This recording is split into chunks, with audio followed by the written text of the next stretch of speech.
everyone. This is Laura Smith, SLP Mommy of Apraxia, back with a good friend of mine, Alyssa Hampson. I met her in the 2014 boot camp. So these are talks with Bootcampers. And since then, we just kind of hit it off. We've done talks together, conferences together. And I'll let her, though, explain other things that you've done. So Alyssa, go ahead. So as Laura said, we did meet in boot camp, and Apraxia is one of my passions. But in addition to that, I'm very, very interested in and involved with pediatric feeding and swallowing. And that has been a passion of mine for many, many years. I am currently working in an inpatient pediatric rehabilitation facility. So I've decided that I really need to bring my best game to these kiddos because they have many comorbidities. So I am currently working towards my board certification in feeding and swallowing. And that involves presenting, taking CEUs, and at the culmination of 3 years, taking a test, I believe it's a 3-hour test. So that's something I hope to do this year. Wow. And board certification, you mean by ASHA, right? Yes, I just feel like it will give me the focus that I need to keep taking CEUs and really just keep my learning as an ongoing thing. I mean, it is anyway. So, but I just feel like this concentration really will make me be the best that I can be for these children and families. I love that. So I wanted to have you on because it's nice to have an SLP with a background in childhood apraxia of speech who understands that specific disorder, but that also it comes with, as you said, a bunch of comorbidities, and a really common comorbidity can be feeding and swallowing issues. So I wanted to have you on, knowing that you're kind of going toward your board certification in this, to give everyone just an overview. Okay, so if we could start, could you just start talking about the early red flags in as young as babies? You said there's some red flags that you can even identify possibly in babies. Yes. So babies, obviously, they can't use their words to tell us what's going on. So, but you can still see coughing. You can see if there's evidence of stress, if their fingers are splayed while you're feeding, if they're turning their head away when you're feeding. Those might be all signs of distress. For babies that are medically compromised on oxygen, you might see their O2 saturation drop. Wet gurgly, a change in their voice, that wet gurgly voice, a change in color. You might even see nasal regurgitation. Oral defensiveness. So I have kiddos who, you come at them with something and it's So poor tongue coordination to manipulate that bolus. So we look at that oral stage as well. Difficulty chewing for older kids, drooling, just anterior spillage. Can they keep the food and liquid in their mouth? Do they have that good labial seal? Crying during meals, like frequent crying, unexplained weight loss, pneumonia, respiratory illness, and increased respiratory rates. So those are some of the signs that we would see. But when we're talking about babies versus toddlers and children, we really need to be aware of that body language. Young children as well, because they might not have the words to describe, but babies in particular, you really need to pay attention to the signs and look at what's going on. I, for example, had a baby this week because of COVID-19. He had what's called a modified barium swallow study. He went to the hospital for instrumentation. It showed that he aspirated, but they didn't give me information on what nipple was he feeding on. Did they change his position? So I really wasn't sure the outcome of this study, what I could do with that. So the doctor and I discussed it, and I did try feeding him, and guess what? I did it twice, and big tears were coming. His eyes were watery. And I said to the doctor, we have to stop because he's showing me maybe he's silently aspirating, and we are going to get another swallow study. Oh, wow. That's intense. Wow. So I know for just personally with my daughter, she has a childhood apraxia of speech, but also oral apraxia and, also dysphagia. So it was very confusing though for me to tease out what was actually dysphagia early on, because I just figured that her oral apraxia was making it difficult for her to handle the mechanics of like chewing and swallowing, but that actually is a separate disorder, correct? So what I'm going to do is I brought with you, because you and I had this discussion beforehand, and I think a pediatric feeding disorder and dysphagia, it can be confusing. So I'm going to go by what ASHA says first, and then we can talk about it a little further if needed, if that makes sense. Yeah. So I have it right here in front of me, and I'm actually just going to read it to you. Great. Feeding disorders are problems with a range of eating activities that may or may not include problems with swallowing. Feeding disorders can be characterized, and then they have a whole list of behaviors such as avoiding or restricting one's food intake, refusing age-appropriate or developmentally appropriate foods, accepting a restricted variety or quantity of foods or liquids, displaying disruptive or inappropriate mealtime behaviors for developmental level, and failure to master the level of self-feeding. But I did, after you and I had that conversation, I did go in and I looked a little further, and I was looking at the Journal of Gastroenterology, and they are hoping, because it's saying different groups have different definitions of what actually is a pediatric feeding disorder. And this was in ASHA 2019, they published this, and they were saying they're hoping to get just a more cohesive agreement among the members of different groups of what actually is a pediatric feeding disorder. So it's not always clearly defined, or it could be defined differently. Right. But I guess for our purposes today, I would say that dysphagia is just an impairment in swallowing, which can occur in the different stages of the swallow that could result in aspiration. And it could also be in existence along with a pediatric feeding disorder. Does that kind of clarify it somewhat? It does. I feel clear on dysphagia. Where I was always confused was the oral apraxia, because I was like, how much is it that she can't, she already has a hard time coordinating any non-speech oral motor movement, but technically coordinating the movements for swallowing are, I thought, a different disorder than oral apraxia. So I don't think if you have oral apraxia, you're always going to have a swallowing disorder. Does that make sense? But I don't know. No, it does make sense to me. It does make sense. But so what's your answer to that? Do you know, like, if you have oral apraxia, what it, like, yeah. I can only, from a research standpoint, I can't give you the best answer at this point in time. I really actually would have to look that up. And now you've got me thinking as well. But I can tell you the kids that I have seen with oral apraxia, some of them have definitely had issues with feeding and swallowing and those movements required. So I'm thinking of Ruth right now. She would have the answer to this. So I don't know what the actual answer is to that. But my kiddos, I have seen some issues with feeding and swallowing. Yeah, definitely. I put that in my case history too, for my clients. Did they have, a lot of times people report that their child had, difficulties latching. A lot of times that I hear, about a third of them, is that they were a dangerous eater. And when I asked them to kind of expand on that, it's very similar to what I experienced with Ashlyn. It was like once she got a motor plan, then that became the motor plan. So she, learned how to swallow applesauce. And then everything became, it goes in my mouth and I swallow. It goes in my mouth and I swallow. And so it was a lot of choking. I cut up everything into tiny pieces. And so anyway, it's just, they're so complex, right? Sometimes it might even be difficult to tease out exactly the different system or disorder that's causing it. But I do think, to your point, that if you're having trouble with some volitional movement, that it would make sense, it would carry over into that swallowing aspect for some of our kiddos. Absolutely. Right. Okay. Can you really quick just describe, there was, I was looking at a PowerPoint you did, there were 4 stages of a swallow. Is that correct? There are. So the first stage is what we call the oral prep stage. And that's just when you take the liquid or the food and you mix it with your saliva to form what's called a cohesive bolus. And the bolus is what we eat. You and I had talked about it as Ashlyn has a tongue thrust, and you were surprised that I have a tongue thrust as well. Yes, I can't believe it.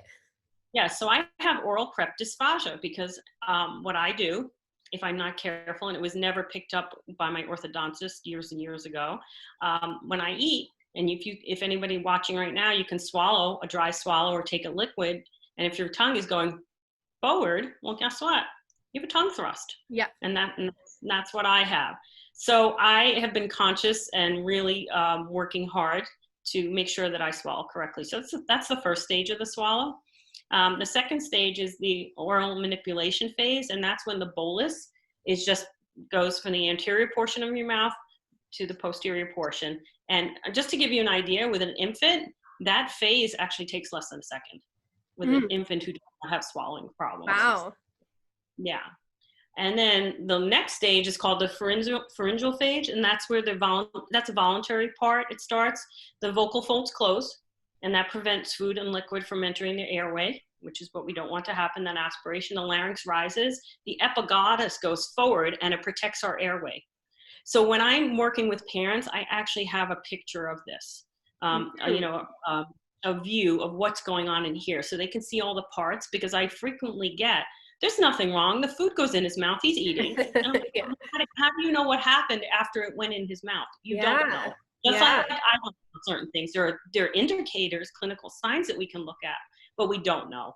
The next phase is the esophageal phase, which is the involuntary phase, and the bolus moves into the esophagus, which then contracts and pushes the bolus down into the stomach. So that's what a typical swallow would look like. But you think about the mechanics, and I know you do because of your work with Apraxia, you think about everything in movement and time. It's like a beautiful dance or a symphony, if you will. Yeah. And if something is off, it can affect anything.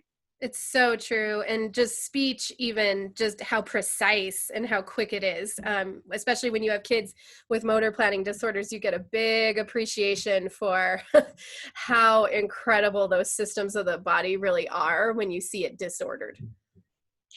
Exactly. Yeah. I agree wholeheartedly. You definitely do. So I don't know, we talked so far a little bit about the oral apraxia piece, about what a typical swallow looks like, what are some of the, what we call overt signs or symptoms of aspiration, and that's when the food does not go down correctly, it goes into your airway. Where did you want to go from there, Laura? Yeah, so I think that I want to know, are there research-based methods for dysphagia? Because I'm not sure, I was taught dysphagia in grad school mostly for, I feel like, adults and maybe babies. I don't remember a lot with the pediatric population. Here's the thing that's very different with children than with adults. You can't, when you talk about some of the exercises, and I know theory has changed since I've been in school in terms of efficacy of exercises, but one of the exercises that we were taught was the Masako, and you're swallowing or doing efforts of swallowing. You can't do that with an infant. You can't do that with a toddler. Right, exactly. So therapy is very different. It's more about giving them exposure to certain things in a very consistent, skilled way, and frequent exposure when appropriate, so that the aversion. So one of the things you talk about efficacy, if we have children that are being tube fed on a G tube, you don't want them to have oral aversion. So a lot of the things that I do are based on providing oral stimulation to these children. Because if every experience you have with your mouth, if you're being suctioned by your trach, if you're being suctioned nasally, orally, if you have frequent vomiting, emesis, are you going to have good experiences and thoughts about having somebody come at your mouth? Right. So that's one of the first steps. Right. That makes total sense to me. And I always equate it with, I tell people, you know how to walk, but if I took you up to the moon and I told you to get out of the spaceship and walk on the moon, do you think you'd just be trotting out and your feet going like, I think you would be very hesitant. Yeah. I have a little boy right now. He has such sensory aversions because he does have a trait. He would see grass and touch grass and he would gag. Oh my goodness. That's how severe. So part of his therapy right now, on actually last week, we took pudding and I dumped it on the table, and we took a truck and we rode the truck through the pudding. So he can just tolerate having the food line of sight. He did lick it, and then I asked him if he wanted more, and he said no and ran away from the table. Yeah. I know that some clients I have do feeding therapy at a local children's hospital that's near me. They have in the past. And I know a lot of it was done in combination with various professionals. So can you speak to different professionals that may be involved in feeding and swallowing disorders? Yes, so I work very closely in my facility, and I have done in other facilities, and when I've been in private practice with occupational therapists, because they are the ones that really know a lot about sensory-based aversions and sensory processing disorder. So we are a team, and we work together, and we do many group therapy sessions. I also know that there are many occupational therapists here in town where I live that are actually in the NICU in the hospitals working with the babies as well. Yeah. But occupational therapy is a good, excuse me, I can't speak. A really, really important part of the team. I also work with the dietitians and the physician. So it's just a team approach. And, I don't even want to rule out physical therapy, because our physical therapists, we really make sure that the babies get tummy time, because all that gross motor development, the core stability, that's crucial for feeding and swallowing as well. Yeah, let's talk about some of those precursors to feeding and swallowing. You sent me a PowerPoint and an article, and one of them that really stood out to me was the position of the child. If they were kind of slumped like this, it showed internally where they're not set up for feeding. So I saw that in Ashlyn a lot, mostly because she was hypotonic. So she had hypotonia, which is low tone of the core. And then she has dysarthria, which is low tone of the, you know this, Alyssa, but I'm just explaining to other people. I know. Dysarthria, weakness of the articulators. So all of that together, yes, she was frequently slumped over. And so can you speak to some precursors that you really look at before you work on the actual? Well, I think it also depends on what the comorbidities are. So for example, in a child like Ashlyn, when she was a baby, your expectation was that she would walk and that she would sit up. I have children though that have cerebral palsy, have other issues going on, where they're sitting, their core stability and their ability to maintain themselves will be impaired for life. So I have to look at what kind of positioning equipment, and that's where I work with a PT, whether it be in a high chair, whether it be in we have what's called tumble form feeder seats we put the kids in, and sometimes the PT will come and, bolster them on the sides with a rolled blanket if needed. So we make sure they have that good support. The other thing, when we talk about children and toddlers in particular, I want you to think about if you went into a restaurant or a bar and you were sitting on a stool and the rung of the stool is missing, how do your feet feel? Not good. They're dangling. It throws off your whole core stability. So what I always make sure is when I used to go into homes, I would actually, in the days when there were phone books, I would duct tape them together and I would bring them with me so that child's feet would have a place to go. So I always look at that 90-90-90 position if somebody's able to do that physically, and how I could give them, that awareness and that proprioception of their feet and their body in space. Yeah, that's such a good point. Wow, yes. Can you talk a little bit about SOS? I know you're trained in SOS, and can you explain what that is? Sure. So SOS is called a sequential oral sensory feeding program. I was trained in it several years ago. Kate Toomey, and I believe she's a psychologist, is the founder of the program, and I believe her STAR Institute is based in Colorado, where you are. Yeah, the STAR Institute is here. So all of her information is copyrighted. But basically, it's a great program because she really talks about there's 32 steps before you can get food into a child's mouth. Wow. So the things that you need to do, and that's the kind of some of the things I was alluding to before, being able to tolerate food line of sight. Can you tolerate food on your face? So we just don't go in and feed a child who's not eating. If they're really adverse like that. It really is a sequential process. The occupational therapist that I work with just went actually a few weeks ago by Zoom, and she was also certified in it. So it's nice to have the collaboration with her as well. Oh, that is wonderful. Can you give me, I know you have some things there. We have some time left, which is great, to choose some interventions that you might do. So I know you showed me some things. One thing you were accounting to me the other day was the honey bear bottle. So first of all, I want to just say, my daughter, who's a grad student, said, "Mom, you need to make sure you say this, that anything I show you, I don't have any affiliation with any of these companies. So I'm just telling you what I like." Yeah. So this is so ARC Therapeutic is one company that makes honey bears.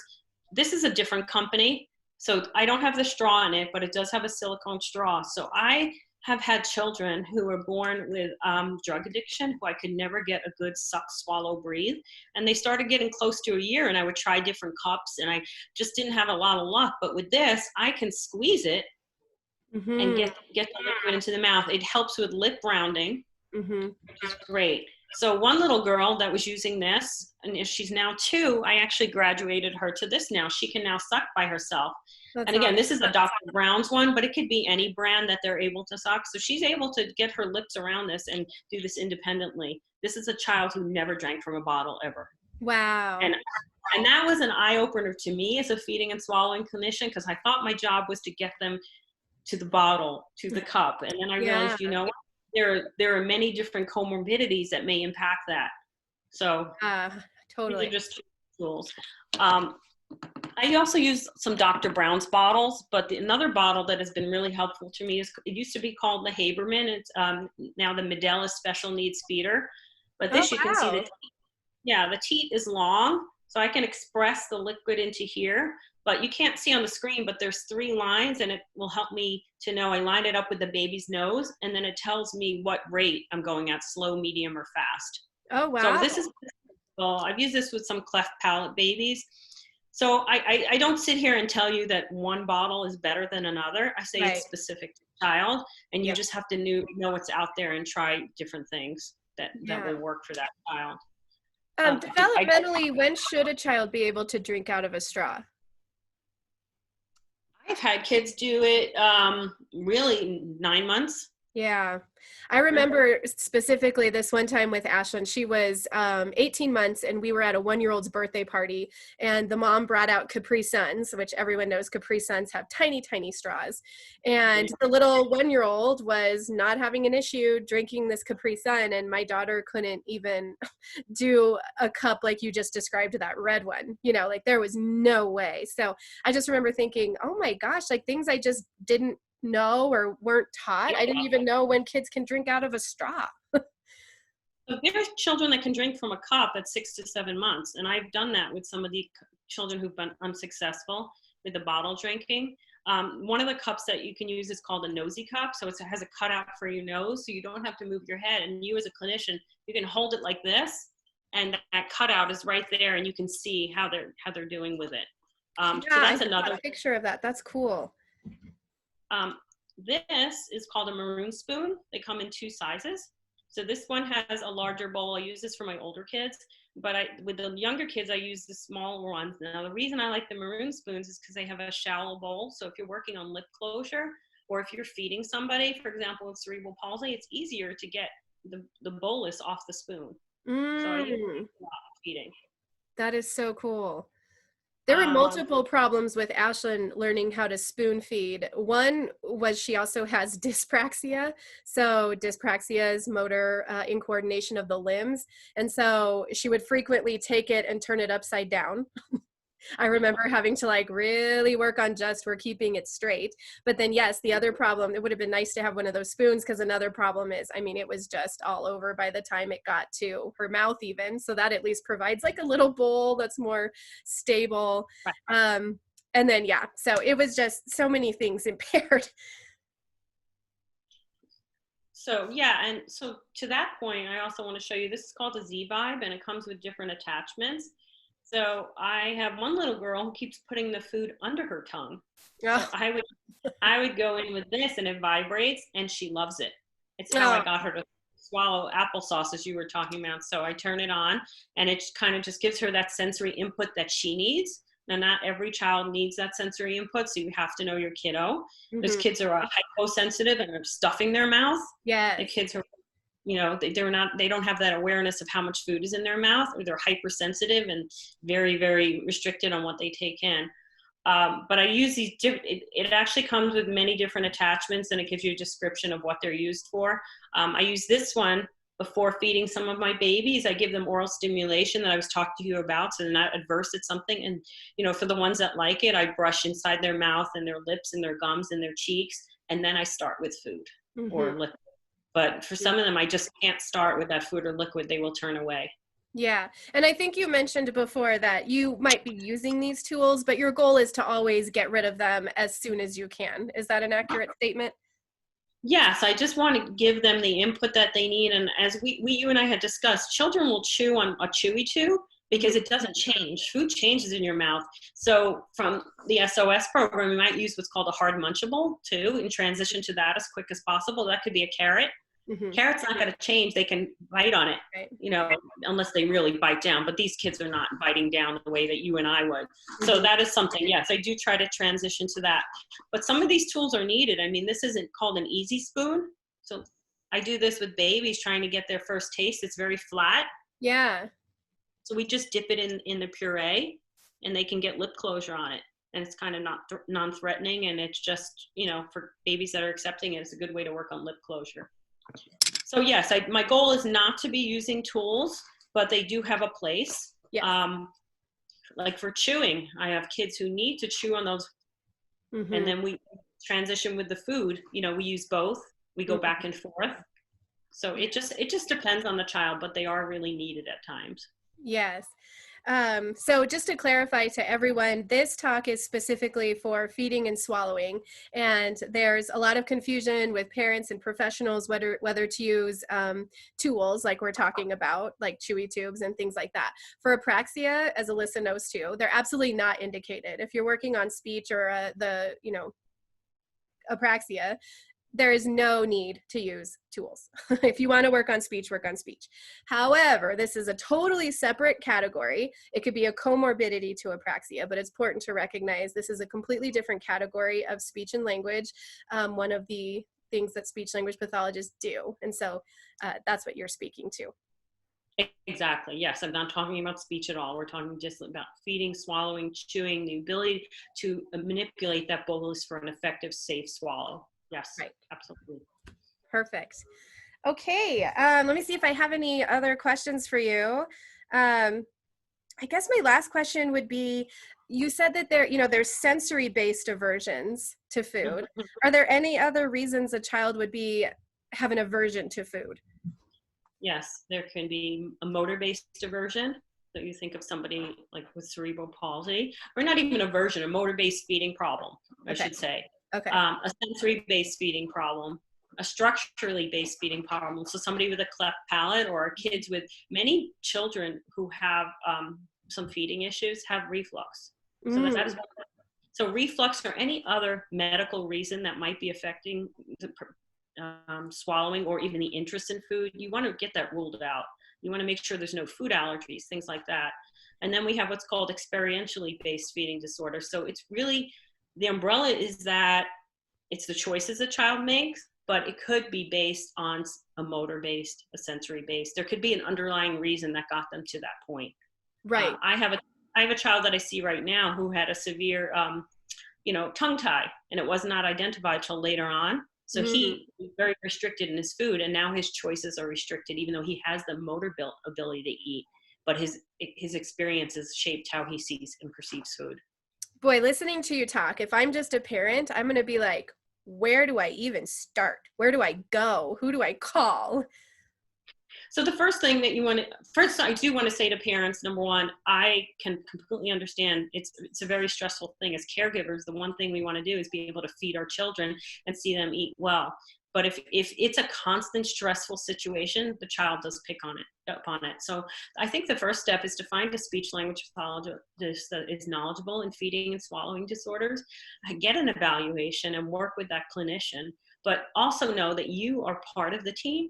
Yes. And as moms and dads, you have a gut about your child, and you need to report your information, but also work in tandem with that person. So, a feeding and swallowing, a modified barium swallow study or a FEES exam may be warranted, but the speech pathologist will determine that. A consult with a GI doc may be warranted, but they can talk to you about that as well. I think that to know that things can be changed, but if we always set up a child to, I'll give you an example. I had a family who fed their child in the bathtub. And you know what?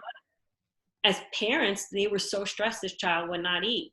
But guess what? They fed into the anxiety, and they set up a situation that the child would only eat in the bathtub. Right. So I would say seek that help and really work with that person, but you really need to be a part of the team as well. Yeah. I do have some books if you want me to hold them up. Sure. This book is one of the things that I tell parents is a great book. It's Helping Your Child with Extreme Picky Eating. I don't know if you can see that one. I can. Yep, it looks great. Melanie Potok, and I know you know of her. She's in Colorado as well. She has a lot of family-friendly information and videos. So Raising a Healthy, Happy Eater, a stage-by-stage guide, and she has a lot of just practical tips. And then for clinicians, I would just say, the source for pediatric dysphagia is a great place to start. It just breaks it down step by step if you're new at it. And I say reach out, whether, a clinician should reach out. I am always reaching out to other clinicians for information. I want to be the best that I can be. And, that's the only way we can do that is if we educate each other. Another book that's good is Nobody Ever Told Me That or My Mother by Diane Barr. So this really gives you a systematic breakdown of what your baby should be doing when. Awesome.